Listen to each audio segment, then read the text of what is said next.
Please join the stage for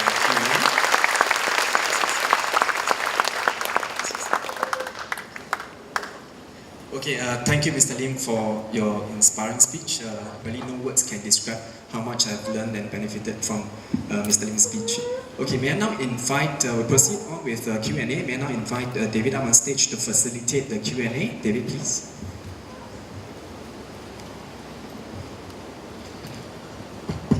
Right, can we another round of applause for Mr. Lim? I think we really learned a lot from him today. There's so much wisdom in it that when I was just listening in the last 1 hour, I said, wow, these are things that I can straight away apply to my work. So much thing I can apply to my business, my management skills, my work. It's wonderful, wonderful. Now class. Okay, we learned a lot today from Mr. Lim. The wisdom that he shared with us in the last 1 hour. And also, in the first half an hour of this program, that I've shown you examples, cases of people who's gone over the line of greed. You know, greed, G-R-E-E-D. When you go over the line, God will punish you, right? So we learn all this. So what does it mean? It means now you're powerful, right? You can be a good Christian, or a non-believer can be a good manager, a good employer, or whatever. Does it mean so? Now class, okay. Now who believes in this? Knowledge is power. Knowledge is power. Come on, come. Don't be shy. Knowledge is power. Alright? 80% of you in this room believe in this thing called knowledge is power. Now class, I'm going to correct you this thing today. I'm going to correct you once and forever. All of you has learned the wrong thing in the last 20 years. Because every trainer will teach you knowledge is power. And I've been training for 17 years. And I always tell my class, knowledge is never power. Let me give you an example, class. You spent 3 hours with us this morning, and many of you took leave to be here to learn. So you took leave to be here to learn from us. Are you powerful? Show me you can fly. You send your son to study medicine for 4 years. No? Your son, hey son, go and study medicine for 4 years. After 4 years, your son powerful, your son can fly. You know what your son tell you? Daddy, can I don't be a doctor? Can I go and sell ching teng? I kick your ass and sell ching teng, go be a doctor, okay? Correct. So, class, let me tell you, when you acquire knowledge, it's always a burden because you spend time, and many times you spend money. So knowledge itself is never power. And because of this, every trainer telling you, hey, knowledge is power, knowledge is power. So you learn, you say, well, I'm powerful now. That's a problem. Many of you feel that since knowledge is power, I just learn it and keep in my pocket, I'm very powerful. But that's wrong. So let me tell you, knowledge is not power. Knowledge is not equal to power. Then what is equal to power? Only when you apply your knowledge. Your son, 4 years in NUS, no use one. If you go and sell them, no use one. If he say, Daddy, thank you for sending me to study medicine, I'm going to be a doctor now to practice medicine, I'm going to be a doctor and make money for you, that's powerful. Now after these 3 hours, you walk out of this room, you change the way you manage the people, you change the way you work with your peers, with Mr. Lim's system, then that is powerful because you have improved. But if you walk out of this room, listening and put in a pocket and say, I'm powerful, then I tell you you're not powerful because you didn't apply. So knowledge itself is never power. Only when you apply your knowledge. Class, come. Can you all raise your... Come, raise your right and left and come. Raise it. Follow me, okay.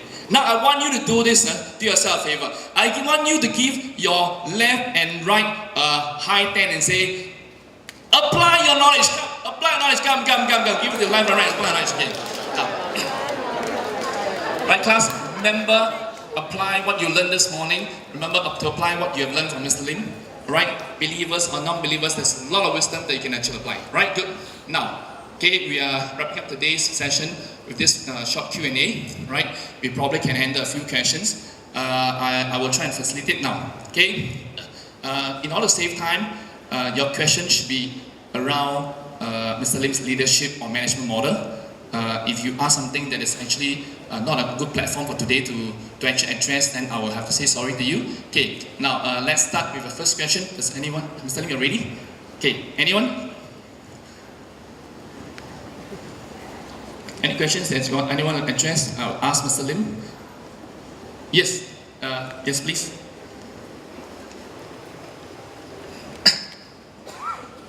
Hi Mr. Lim, thank you for the very insightful talk. Just wanted to ask a question. In your model of leading from the front and then from the side and then from within, typically how long does it take for a leader to get from in front to inside?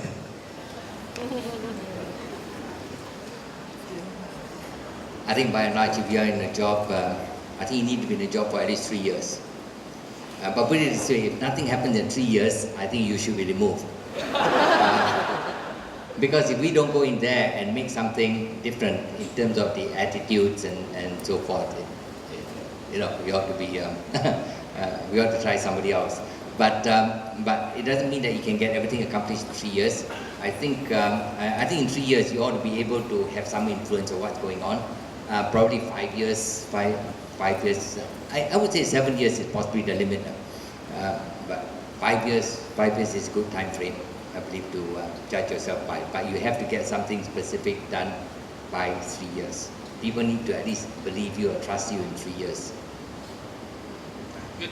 Thank you. The next question. Does anyone has? Yes. Thanks, Dorian. Mr. Lim, you see, you were very reluctant to be the CEO of GIC twice, and when you was appointed as a CEO, do you feel any pressure that the government body that everything must be successful? So do you feel any pressure when you was assigned to be the CEO? No, I must say that wherever I've been, my primary concern always is about the people who are already there in the organization. Okay, you need to understand this, right? My starting position wherever I go is I don't know anything. You assign me to the place, I don't know anything. So how do I first decide what to do? I made it a practice everywhere I go, every time on the very first day. In fact, a lot of the time is exactly at midnight. On the day I start, I send an email to everybody in the organization and say, tell me 3 things you think we should stop doing and 3 things you think we should start doing. And normally only 40% of the organization comes back to you, but that's okay, that's good enough. It gives me an extremely, very, very fast, just a sense as to how people are thinking, what they think is important, what they think is nonsense that we should stop doing. And to me, this has been very valuable because the first thing I need to do is to establish credibility with the people in the organization. The people in the organization are not going to judge me on the basis of whether you serve the government, follow their dictates and so forth. They're going to judge me on the basis of whether I'm useful to them, for their lives, for their advancement and for their performance. So I start off on the basis of what do they see, which is helpful for them. So that's good enough. The feedback that I get is enough to occupy me for 12 months. And in that 12 months, you go in and you get to know people and you get a sense as to, and you begin to build up credibility to be able to join their ideas together, to integrate their hopes and their beliefs, and then come out with something which says, no, how do we make progress for the future? But in many instances, when I go into a new place, I find that the frustrations have already built up. There are many frustrations that have been built up, and that gives you a sense straight away of what you can do which is helpful for people to start off. So before people will have any sense that I can do something of myself to give to them, they first need to have a sense that I'm going to at least listen out their perspectives and do something useful for them. Okay, next, Dorian. This lady in front, thanks. Okay, we have you next time, sorry. Hi, Mr. Lim, this has really been a very insightful talk. I'm not too sure if you are able to answer this question because it might actually not pertain to the model, but it's got something to do with first question, do you think that our Singapore system is governed by relative secularism? That's number 1, which I think is probably not appropriate, but I still like to ask anyway. Number 2, the other question is, because you're saying that, because this title is Winning in Life and Work, and you have actually married the Christian value into your work. So I want to find out if you have actually in a point in your life as a manager of GIC, of EDB chairman, as this honorable person, have you actually been so helpless, at the point of helplessness, that you actually ask God to help you? and you have actually won in life and in work? Muslim, if you want, you can just miss the question, no problem. Yeah. No, on relativist secularism, I think you have to accept the fact that many years ago, Dr. Goh introduced religious education as compulsory for secondary school. Oh, you're one of those, right? Then after a few years, that was abandoned. And the reason that was abandoned was because parents especially had come back feeling that their children were being taken into religions not with their permission or they're not supportive and so forth. And so I think the government then decided that it's better to abandon that policy. My own personal position is I regret very much the policy was abandoned. I can understand completely why there are certain parents who feel a bit upset about it, because the most popular religious study subject people took was Bible knowledge, right? And the reason they took Bible knowledge is not necessarily because they want to know the Bible, it's because that's the easiest way to score distinctions. And the reason it is the easiest way to score distinctions is because the Bible is an unchanging text. How many different questions can you invent, right? So I'm no doubt at all. A lot of people took Bible knowledge because it's easier to spot questions and can come up with standard answers and all this kind of stuff, right? But in the process, parents feel very upset about it because they say their children are being exposed to Christianity and so forth, which is not exactly the idea. My own personal view is rather than abandoning that as a subject, I think the government should have taken texts and sayings and wisdoms from religions from all over the world and present that to the kids and tell the kids, I don't care what religion you believe in, let me show you whatever you believe in, this is what the religion says. So nobody has an excuse. I believe religions by and large have the same social norms, even though the doctrines may be different and so forth, but in terms of human relationships, how you relate with each other, how you try to do good, how you try to do right, I believe all religions teach much of more or less the same thing. By taking religion out of the school text, what has happened is you put now an awful lot of responsibility on the teacher. The teacher needs to be perfect. If the teacher teaches something, like honor everybody and so forth, and then the next thing the kids see is the teacher shout the school servant, that undermines the whole lesson. So this is a problem. Whereas you can still have a religious text which talks about honor each other and so forth, and yet the teacher ends up scolding a school servant, still can come back to the kids and sort of say, that's exactly, you see, I also need to learn the things just as you have to learn. None of us is perfect, but we have to try to be good. You know what I mean? So are we Singapore caught up in relativist secularism? I personally don't think so. I do think that for many people, their sense of good and wrong, their sense of right, good and bad, right and wrong is there. I believe it's very much still intact. We have not gone down the route. Particularly after the global financial crisis, so many people in Wall Street were picked up. And it was terribly interesting to me that every time any of these CEOs or managing partners who were picked up, they said, I did nothing wrong. And all they meant was, I didn't break the law because I got these smart lawyers who told me that if I do this way, I won't be breaking the law.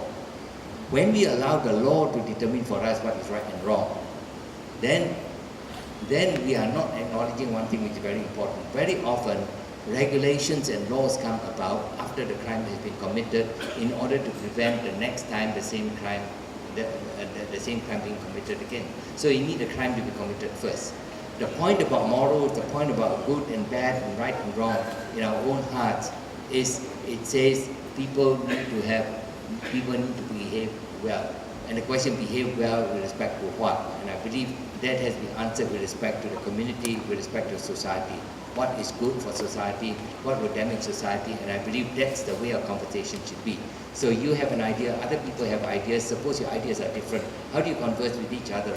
How do you talk to each other to the point of getting something useful out of it? But how do you define usefulness? My own personal view is we have to define that usefulness in terms of what is valuable to society. And the reason why I believe very strongly in that is, I think many Singaporeans don't understand how small Singapore is.